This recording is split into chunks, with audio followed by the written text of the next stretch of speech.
Good evening, ladies and gentlemen. We as a country boast of varied political ideologies. We take pride in this unity despite the diversity, and we agree to disagree with our detractors and opponents. That's the beauty of the democracy in this country that we call India. And that is the idea of India. We live and breathe it every single day, all thanks to our history. We may be different, but we are one, bound by a common thread that ensures we are not a banana republic, and that's our constitution. Today, as India celebrated the day our constitution was adopted in 1949, our parliamentarians unfortunately could not unite. 14 opposition parties led by the Congress boycotted the event held in the Parliament Central Hall to mark this day. And that prompted the Prime Minister to send a clear message to his detractors. And this event was not for him or for his government, it was for the nation. Also on target of the Prime Minister were the Parivar-driven parties in the country.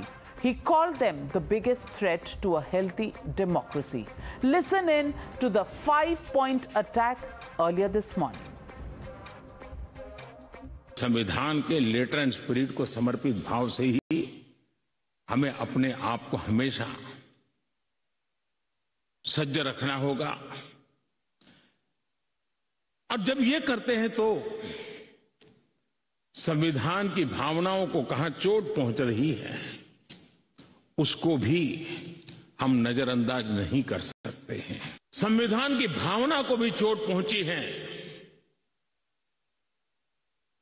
संविधान के एक एक धारा को भी चोट पहुंची है जब राजनीतिक दल अपने आप में अपना लोकतांत्रिक कैरेक्टर खो देते हैं। जो दल स्वयं लोकतांत्रिक कैरेक्टर खो चुके हो वो लोकतंत्र की रक्षा कैसे कर सकते हैं। हिंदुस्तान के हर कोने में जाइए, भारत एक ऐसे संकट की तरफ बढ़ रहा है जो संविधान को समर्पित लोगों के लिए चिंता का विषय है, लोकतंत्र के प्रति आस्था रखने वालों के लिए चिंता का विषय है। और वो है पारिवारिक पार्टियां, राजनीतिक दल। Party for the family, party by the family.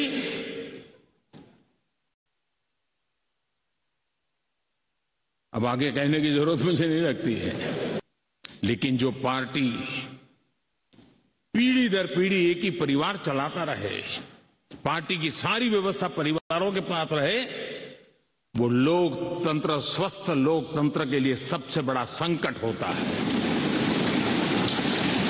और आज संविधान के दिवस पर संविधान में विश्वास करने वाले, संविधान को समझने वाले, संविधान को समर्पित सभी देशवासियों से मैं आग्रह करूंगा कि देश में एक जागरूकता लाने की आवश्यकता है। Prime Minister's sharp attack came into the criticism of his rivals. Opposition parties alleged that the government trampled on the constitution day after day after day, and as a mark of protest, they would not be attending this celebration in the Central Hall of Parliament. In fact, they claimed they were well within their rights to do so. Listen in. आज 26 नवंबर को Congress party ने शमूलियत नहीं की है, इसमें शामिल नहीं हुई। बीजेपी की सरकार निरंतर संवैधानिक संस्थाओं पर चोट पहुंचा रही है। आज अधिकारों को छीनने का काम हो रहा है। लोकतंत्र खत्म उसी दिन हो जाएगा जिस दिन संविधान खत्म हो जाएगा। एक तरफ तो आप संविधान दिवस मना रहे हैं और दूसरी तरफ संवैधानिक मूल्यों की धज्जियां हो रहा है। लोगों के अंदर भी ये है कि इस संविधान दिवस को मनाने का उद्देश्य क्या है, इसकी महत्ता क्या है। Now, the opposition that is leading this charge against the Modi government is led by the grand old party. But can the Congress party have an holier-than-thou attitude when it comes to upholding democratic principles and the Constitution? Sample this and judge for yourself. The biggest example would be the imposition of emergency by Indira Gandhi when fundamental rights were suspended for 21 months in June of 1975, something that the Congress or Rahul Gandhi have never apologized for. On free speech, Congress-led UPA has opposed a plea for quashing provision, citing it as a deterrent. Article 356 of the Constitution has been used over 100 times since 1947 by the UPA government at the centre to dismiss state governments. Several instances of censorship have been reported from Congress-ruled states. The Rajiv Gandhi government infamously banned Salman Rushdie's satanic verses. And don't forget, when the Supreme Court tagged the CBI a cage parrot under the UPA government. So every party across the board is, if at all, to be blamed, then every party is equally guilty of colouring outside the lines. And that brings me to the legitimate question on the News Hour tonight. Did the opposition snub the Samvidhan for their swarth? That's the question and that's the debate. Samvidhan par Vivad. That's the hashtag and the debate on the other side. You're watching the News Hour at 9. Debate number 1 on Times Now. Super Prime Time.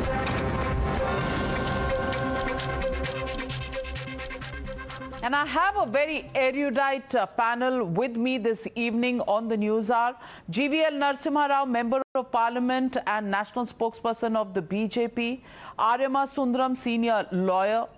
Sanjay Jha, suspended leader of the Congress party. But my first question goes to Mr. Pavan Verma, ex-member of Parliament and now a national spokesperson with the Trinamool Congress. And Mr. Pavan Verma, I want to ask you, we've always had differences in ideologies that have been on display between political parties, which is what this whole democratic process of elections and choosing and electing leaders and parties is all about. And these differences have been there not today. They've been there right from the beginning, 1947 and 1950.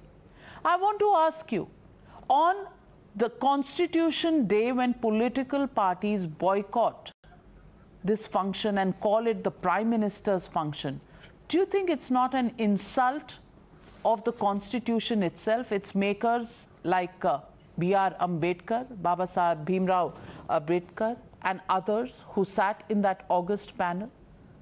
And is it a sin that has been perpetuated by the Prime Minister himself, that he began the celebration of this day in 2015 when it was marked on government calendars all through, but never recognized, never saluted, never celebrated? I want to ask you this question beyond partisan politics. Thank you, Navika. And I'm glad you made the point of democratic differences. A democracy allows that spectrum, that canvas, for political parties to disagree within a democratic framework. Now, it is the view of the opposition that they must strengthen their support for the Constitution by pointing out in a manner that makes its due impact that mere tokenism in support of the Constitution will not do. The Constitution is a living testament. It is not only a collection of letters, it is the spirit of the Constitution which guides and mentors us. And if there is a feeling that in some respects the Constitution has become a mere instrument for the imperial whim of the ruling party and that its provisions are being abused or misused by that party, then the opposition is within its rights to make a point that because we believe in the Constitution, we cannot be a party to this kind of tokenism where you support the Constitution and simultaneously abuse and misuse its provisions. So I think you should understand what the combined opposition did today in this spirit, and the BJP itself has boycotted or kept away from many occasions precisely from its point of view at that time to prove its point. So I think the BJP needs to introspect today. Why is it that the opposition collectively in the world's largest democracy feels that the ruling party is merely paying token lip service to the Constitution, and on a whole array of areas, which if you want I can spell out, is actually devaluing the Constitution? I think this is the essential point that needs to be understood. Well, then let me ask Sanjay Jha. Sanjay Jha, what happened when the Congress party imposed emergency for 21 months? What happened when 356 was used time after time after time? What about the fact that so many amendments to the Constitution, the 38th, the 42nd, were brought in without consultation with others?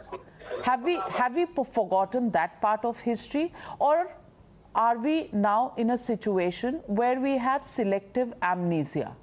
We want to target this government and do so by all means, but are the institutions which provide the redressal for political parties to challenge wherever the Constitution has been, let's say, broken or has been superseded? You can go to the courts. There is a judiciary in this country. Why would political parties not do that?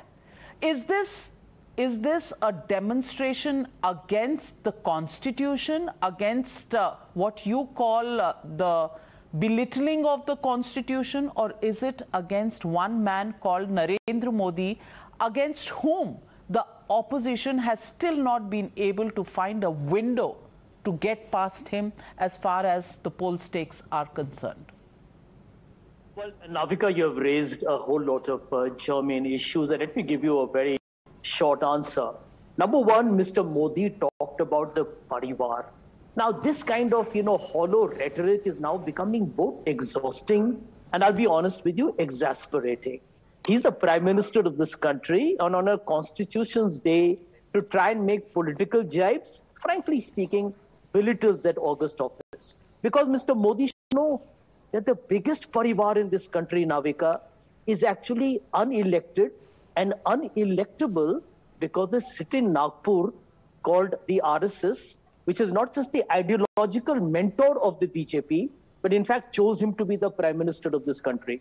At least the other parivar fights an election, whether they lose or win, that is for the people of India to see. So let us first expose Mr. Modi's blatant hypocrisy in trying to make cheap political points. Point number two, you mentioned the emergency. I think I'm glad you mentioned that, Navika. But how long can we go on and on and on with this whataboutery? I mean, I can right now tell you a laundry list of violations. I can quote the Supreme Court and India's fundamental rights since Mr. Modi became Prime Minister in 2014. I don't even have to go back to the Vajpayee days. And this is very current. As far as the emergency is concerned, I want to let you know this, and I say so with full responsibility. The Congress party has an official document where it apologized. Mrs. Gandhi held an election. She lost, and 3 years later, the people of India actually endorsed the same person whom they had castigated and humiliated by making her lose her own seat in Raebareli. They voted her back in 1980. But the Congress party has not said that just because we won the 1980 election, the emergency was not an aberration. It was a terrible aberration. And I personally will be very honest with you. I'm very, very mortified that happened at all. And the third point, that where the BJP is concerned, and I think you know it better than me, you're a very seasoned editor of a very popular channel. India's fundamental rights, which I think is the principal cornerstone of India's constitution, today is being asphyxiated. There is enough evidence of the NGOs, activists, members of the journalism from your own fraternity. Look at the number of times the Editors Guild of India has to go to the government to say, what the hell are you doing? And I can tell you one thing that probably, in my opinion, is something that Mr. Rao will probably have to explain. I have never seen a country, Navika, which is looking so terrified of its own rulers. And I use the word rulers deliberately because Mr. Modi talks about being a humble chaiwala. And I personally am very, very, happy to see a man actually rise from very humble beginnings to be the Prime Minister. But ever since he's become the Prime Minister, he's actually become more formidable and perhaps more ferocious as a leader by belittling India's institutions. The latest example being the Aryan Khan case and what happened with the NCB. We know the status of the ED and the CBI, and this is the pertinent point, Navika, that you need to ask Mr. Rao, is look at the ordinance that has happened on the CBI and ED's roles, the directors being given a 5-year extension. If that is not the emasculation of India's institutions, what is? And I do believe that if institutions in India are dead, then Mr. Modi has no business, and he can indulge in all the hyperbole that he wants, but nobody in India should believe him when he says India's constitution is sacred and we need to protect it. Well, it's their dictatorship versus yours, GVL Narasimha Rao. Volley of charges against you and your government. Respond to all the charges made by Mr. Pavan Verma and Sanjay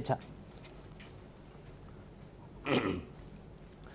Both of them, Navika, sound so hollow and sound so unconvincing. And I have not found them so unconvincing on any other day, because every point both of them have made actually reflects very poorly on the opposition. Let me state how.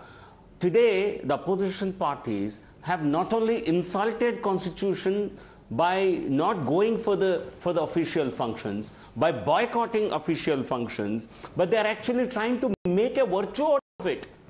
I think look at the audacity of the opposition parties. You exist in the political spectrum today. You enjoy power in the states that you are in power because the constitution of this country is thriving. But the kind of arguments that they make it appear as if there is no space for any other political party except the BJP. How did the Trinamool Congress win West Bengal? How does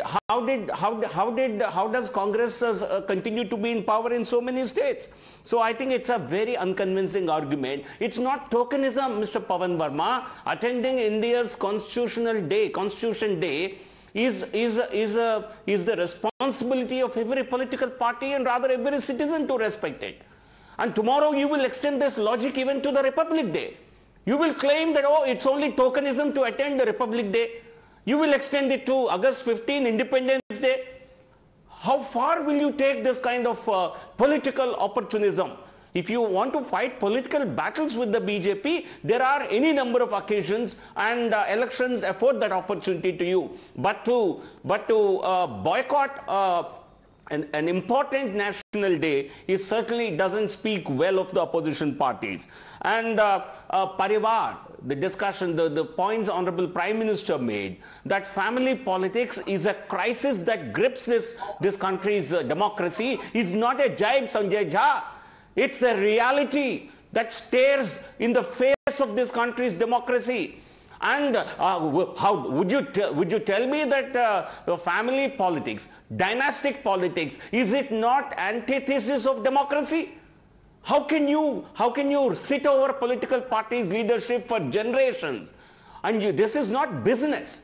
We are not in political business. When you are running a political party, I think I would directly blame the Congress party. And there are many regional parties in a similar character.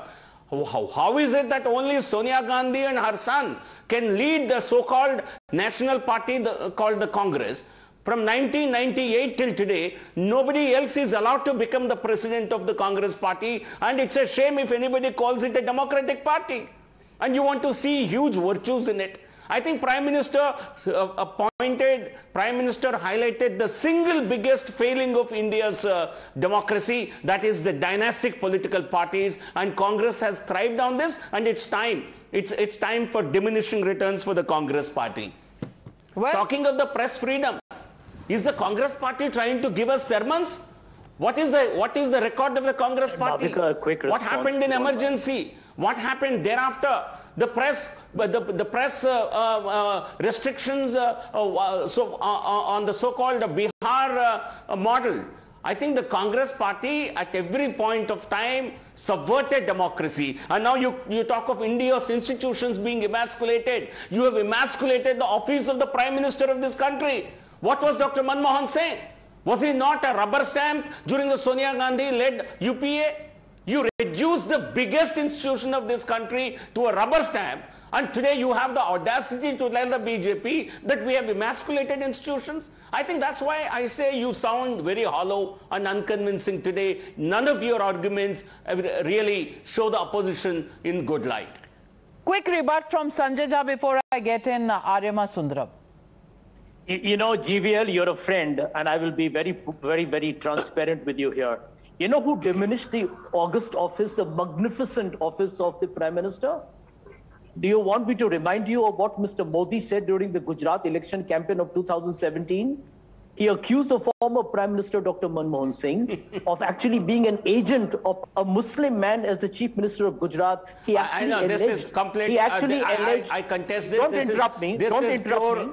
Don't interrupt me. Don't interrupt me. This is do not interrupt me. Don't spread lies, Sanjay. No. I think you will have to. You cannot spread lies on this program. Do not interrupt me, Mr. Rao. I want him to authenticate what he's saying.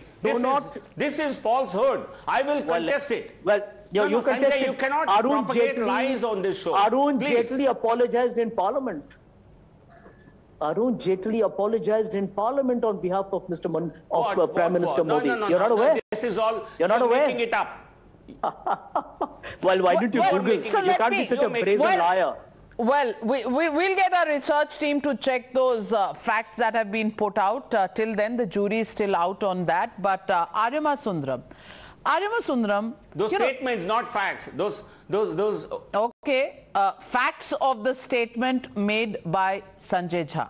I request all the viewers of Times Now to Google it right now and find out for themselves. All right, but my research team is doing that.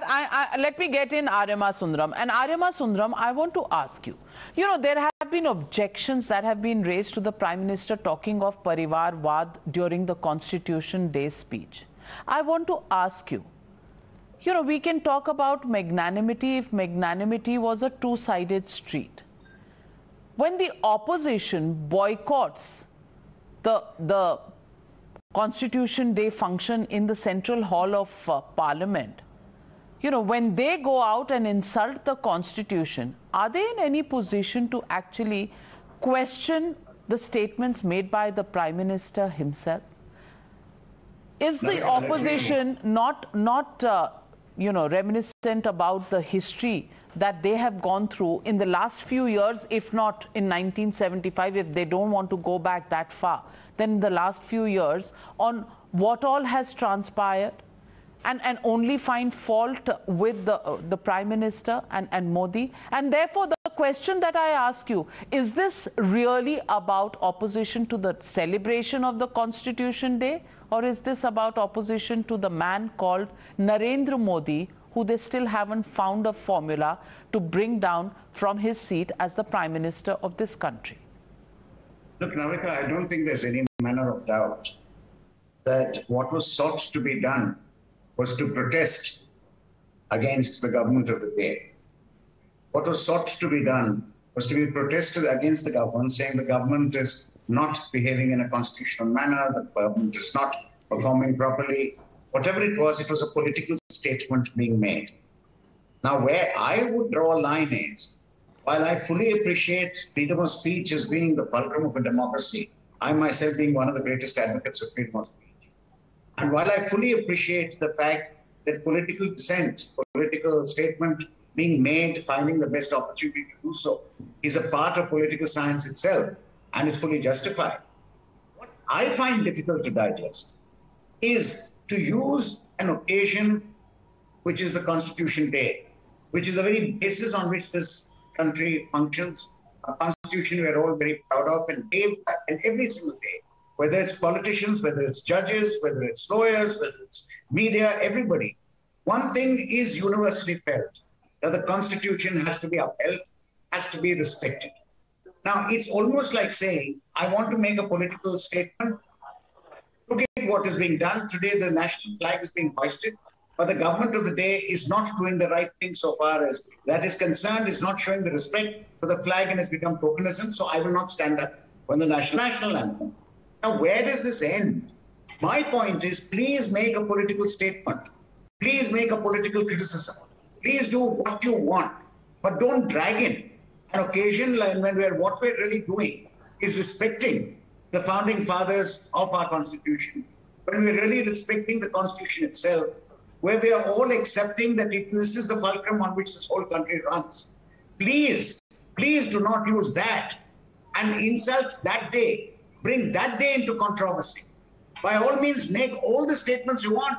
Say, stand outside and say, look here, I believe the government is not following the Constitution. I believe the government's not doing this. But that does not mean you boycott the Constitution Day. Because by doing so, you are really boycotting a day of remembrance, a day when we respect the Constitution. And if these very parties claim that what they are aggrieved by is that the Constitution is not being respected, they're staying away from it and boycotting it is in itself a disrespect of the Constitution. Respond, Mr. Pavan Verma.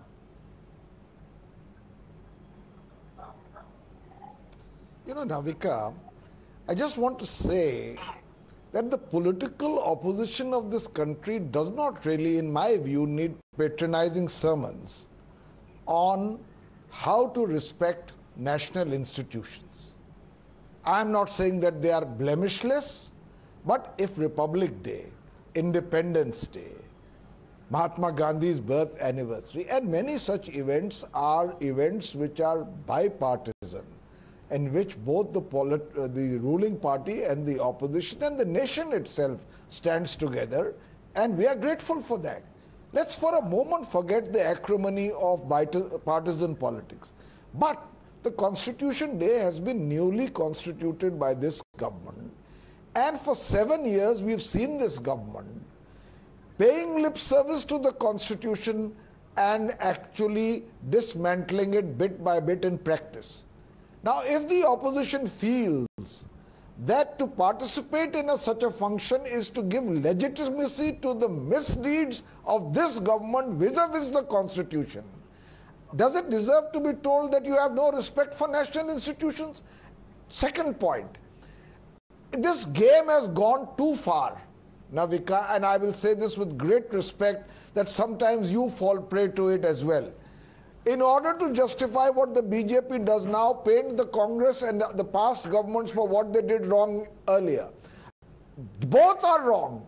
The emergency was wrong, and today, in the absence of the emergency, what is being done with the Constitution is wrong. Both need to be criticized. You cannot justify one by pointing fingers at the past. Thirdly, as far as inner party democracy is concerned, there are many who feel that to bring in such an acrimonious aspect of national politics on a solemn occasion where the ruling party at least was saying that they respect the Constitution was inadvisable. But let us admit that the Prime Minister is not sensitive to such niceties. I say to you, inner party democracy is an issue, and it applies equally to the BJP, where according to many BJP insiders, and I don't want to quote their name and I will not, there is an authoritarianism which the BJP itself has never seen in the past before, where the writ of 2.5 people or 2 people run the party. And I know it's a matter of concern within the BJP as well. But for 7 years we've now seen people being arrested under sedition laws invoked without any justification, of UAPA Act, an Unlawful Activities Prevention Act being put on people, of federalism, the whole principle of indivisible India, that is a union of states, shall be a union of states. The principle of federalism. Look at the way central government, federal agencies have been co-opted by this government. Look at the way acts in parliament are passed. The Farmers' Bill was one such occasion when one felt ashamed of the manner in which in the Rajya Sabha the ruling party bulldozed through a law without adequate consultation with stakeholders, without sending it to the select committee, and we have seen the consequences now. The Prime Minister has himself apologized to the nation. We have seen how acts, even Article 370, even if you consider it justified, the manner in which it was passed when the Constitution expressly says that the concerned state's concurrence shall be obtained and it should be consulted. It was not. Look at the CA, where for the first time the issue of citizenship is linked to religion. I can give example after example. The point is very simple, that if you don't respect the Constitution, don't expect the opposition to stand in solidarity, to pay lip service to it along with you. We want the government on the one hand, Mr. Pavan Verma, you say the Prime Minister is authoritarian. On the other hand, you say he has apologized to the nation. I don't know. At least I find this contradiction in itself. But Arima Sundaram wants to respond to you. Navika, one short point, please. I find, my one short point. Pavan Verma, I'm afraid I have to point out that, there was something which was innately fallacious in what you said, and I'll tell you what it was. You said, this government is not respecting the Constitution, and therefore we did what we did. Are you really saying that you're saying that the government did not respect the Constitution, and therefore you need not respect the Constitution Day and show your respect for the Constitution because the government is not doing so?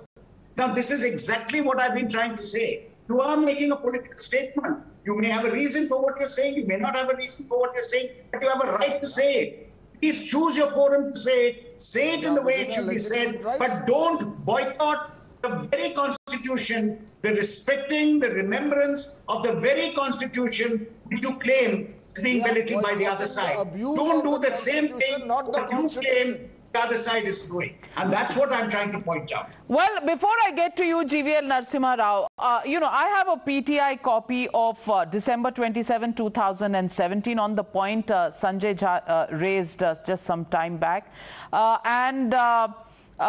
It says the proceedings of both houses of parliament were repeatedly disrupted over the past week on the issue, with the opposition demanding an explanation from the Prime Minister over his conspiracy with Pak remarks and seeking an apology. In Rajya Sabha, leader of the House, Arun Jaitley, said the Prime Minister did not question his predecessor's commitment to India. When the upper house reconvened at 2 p.m. after adjournment due to protests, etc., Mr. Jaitley said did not question the commitment. Prime Minister did not question the commitment to this nation either by Prime Minister Dr. Manmohan Singh or Hamid Ansari, the former Vice President. Any such perception is completely erroneous. We hold these leaders in high esteem and also their commitment to this nation. He said many statements had been made on all sides during elections and added the government does not want the stalemate as a result of this. So partially both of you are correct. There was not an apology, but the perception, and Mr. Jaitley pointed out that, if you pick up one statement out of context, there are election statements made by everybody. But go on, respond, GVL Narasimha Rao. And later on, Navika, just give me a minute. No, I think if I heard Sanjay rightly, he referred to even Vajpayee in the remarks that he made. Sri Vajpayee ji. So that's what I contested. Coming to the arguments being made by Mr. Pavan Verma, I think he's trying to couch the discomfort of his party having boycotted by making his arguments with a lot of verbosity. The reality is a Constitution Day, does it a celebration of Constitution, does it warrant a bipartisan participation or not? Is this a BJP Constitution Day that was being celebrated? It was not the BJP party constitution that was being celebrated today. It's India's constitution. And if you have a problem with our government, which has made certain decisions, maybe not to your liking, you have every right to criticize us outside. But to say that we will not participate in India's constitution, then I think you tomorrow, I don't know why you are even running a government which works under this constitutional framework. Well, if you want to turn an urban the question is the parliament sessions. I know everybody wants to make second points, but I'm completely out of time. You'll pardon me, Sanjay Jha. We will have to continue this another day. But the point is, the parliament session is around the corner. It begins on Monday, 29th of November, and on 26th of November, if the Constitution Day was being celebrated, was being observed in the Central Hall of Parliament. My only question is that the only thing that binds us together in this country, between the 130 crore people, one single sutra, one single thread that holds us together is the Constitution of India. To make a point against the government, do we really have to target the Constitution Day and the greats who sat and wrote this over 2 years of painstaking deliberations? That's the basic question. Differences should be there, will continue to be there till the world comes to an end. But there are days and there are ways in which we keep and hold this country together. And possibly the Constitution of India is the biggest factor that all of us are together as one nation called Bharat. Do we have to reduce the sanctity of that day? That's a question that every single political party and every single Indian must ask itself. Thank you very much, ladies and gentlemen, for joining me on debate number 1. On the other side, Adnan Sami and Roya Sami Khan coming up on how they've celebrated the Padma Shri, big milestone for Adnan. The News Hour at 9 will be right back after the